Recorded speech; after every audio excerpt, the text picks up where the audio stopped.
The point I'm trying to make here is, why do I feel like, well, gee, that's discrimination against men? I'll tell you the reason why. If that same 17-year-old girl would have walked outside and on her way to the dumpster, handed it off to her 18-year-old boyfriend, who may or may not have been the actual father of the child, but if she would have handed it to him and he would have put it in the dumpster, I guarantee you the prosecuting attorney would not only have asked for first-degree murder, he would have asked for the death penalty. And that is the point I am trying to make about how men are regarded in this society versus women. And I might also point out, I think a good example is you take the state of Texas. They're known for putting to death more men than any other state in the union. But yet they haven't put a woman to death since 1865, and that was because of a crime of treason regarding the Civil War. So again, it's like, man, how plain do I have to make it that if you're born a man in this country, you have a much tougher road to hoe than if you're born a woman? And just the fact that if your girlfriend handed you a baby and asked you to put it in the dumpster, you could get the gas chamber.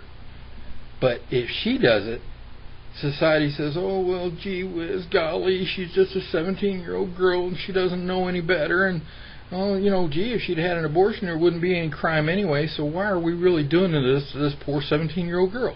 Well, I don't know. I guess you could talk all day and all night about whether you should or you shouldn't. I guess I'm really talking about, hey, there would be no discussion if it had been an 18-year-old boy or even a 17-year-old boy who put the baby in the dumpster. Prosecuting attorney would be beating his chest, screaming for blood, screaming for the death penalty, and everybody be shrugging their shoulders saying, yeah, why not? So, and while we're on the same subject of discrimination, I'm going to give you one last example. And believe me, I could talk about this subject for 3 or 4 days and just go on and on and on. But I want to talk about what is called the doctrine of small children. Now, basically, this was something, it was a doctrine of law that has been used, it's been used by the courts for years and years and years. It basically said, gee, young children of tender years should be with their mother. Well, in 1989, 21 years ago, a man took this all the way to the Supreme Court, and the Supreme Court said, yes, that is discrimination. You can't just be giving children to the mother simply because she's the mother, simply because she's a woman, because of her sex, because psychologists and sociologists have all came out and said, no, given the same circumstances, the same environment, a man is just as capable of raising a child regardless of whether it's 6 months old or 16 years old. So here you have your U.S. Supreme Court coming out and saying, no, that's discrimination. You can't do that anymore.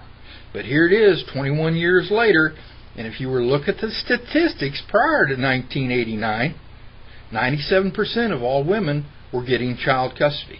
Here it is 2010, and how many women are still getting child custody? 97%.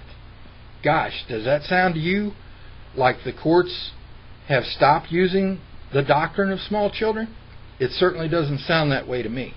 No. So again, how many ways and how many times do I have to say that if you're a man, you're going to get the short end of the stick every time in every situation?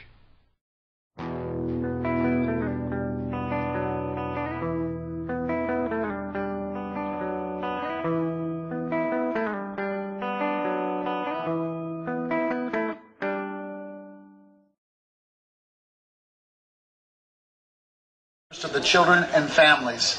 It's a pleasure, ladies and gentlemen, to introduce to you Miss Carol Rhodes. Thank Thank you. My purpose today is not to dazzle you with my oratorical brilliance and skills. I merely want to say that I came to the 37th Circuit Family Court to make a difference. I was well qualified and hoped to be able to help Michigan families of divorce and separation, but early on I realized that the system was not designed to be child-friendly. No friendship nor honest conciliation were ever allowed in the family justice system between caseworkers and clients. It was all about money. How to get the federal and state tax dollars that were allotted each case for enforcement. In fact, our director would say regularly, "We aren't the friend of the family, we're the friend of the court." We stumbled over ourselves trying to get more Title 4D cases on our records and to increase the child support orders because the federal government granted huge allotments for each case we enforced. In the years I worked in the system, I witnessed regular deception to clients that was mandated by office policy. I saw gender bias and discrimination. I saw records destroyed.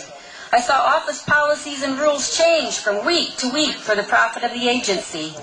I saw hundreds of pleas for parenting time or enforcement get buried because there is no money in enforcing custody or visitation issues. Increasing the child support money that came into our offices was the goal for each of us. We were rated according to how much money we brought in through asset seizures, income garnishment, court hearings, warrant issue. We wrote the orders and then we enforced them. The judge merely rubber-stamped our efforts. My director proudly told me that the Child Support Enforcement Agency was the darling of the circuit court in that we actually made money for the judge and the court.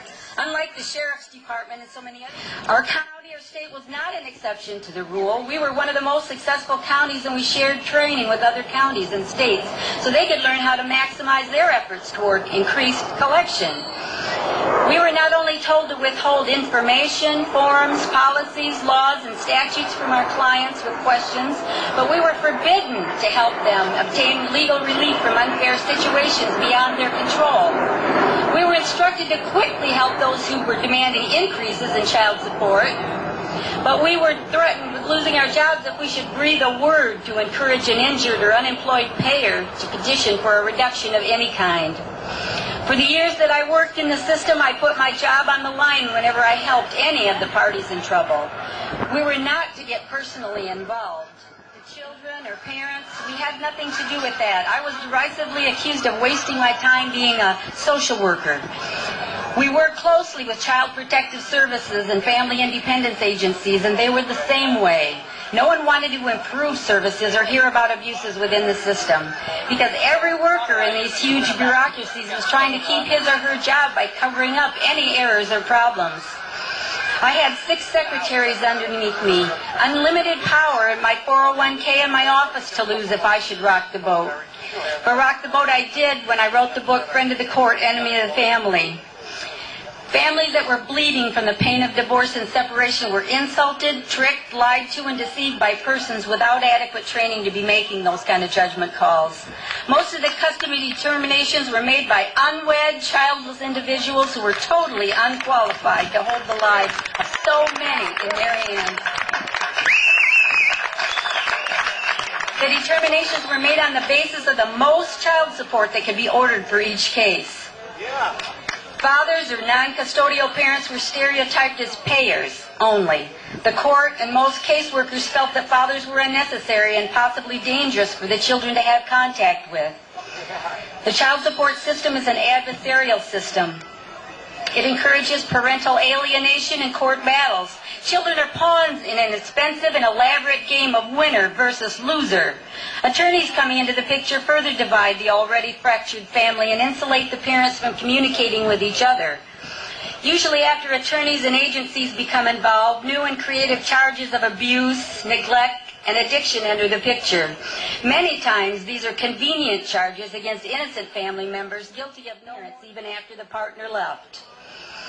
I heard many unwed fathers tell me that they begged the mothers of their children to marry them, but that the mothers were unwilling to give up the welfare check in exchange for a husband and father in the home.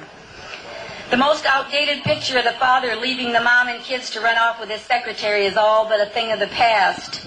In Southwest Michigan, 98% of the divorces are initiated by mothers and unwanted by the father. These aren't abusive fathers either.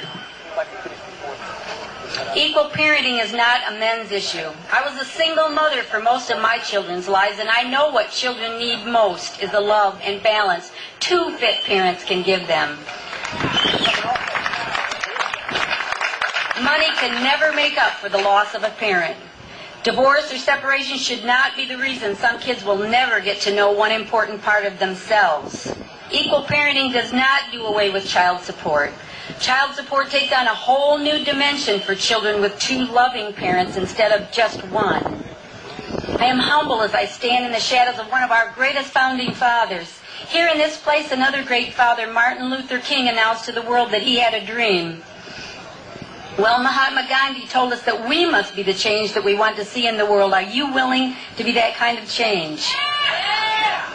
Thomas Jefferson said that we only have the rights we're willing to fight for. Our Constitution gives all the right to life, liberty, and the pursuit of happiness. But for some children, the right to have two loving and involved parents in their lives has been usurped by the courts. Courts rule according to precedent, and the precedent has been biased against one parent in the past, branding him or her the non-custodial parent, which in itself is an insult. Equal parenting by two fit and willing parents is what our courts and agencies must go back to believing in. Laws and fiscal policies must not facilitate conflict and adversarial relationships between parents. It's only a matter of time before the civil rights of families will be restored in the courtrooms of our nation. Thank you.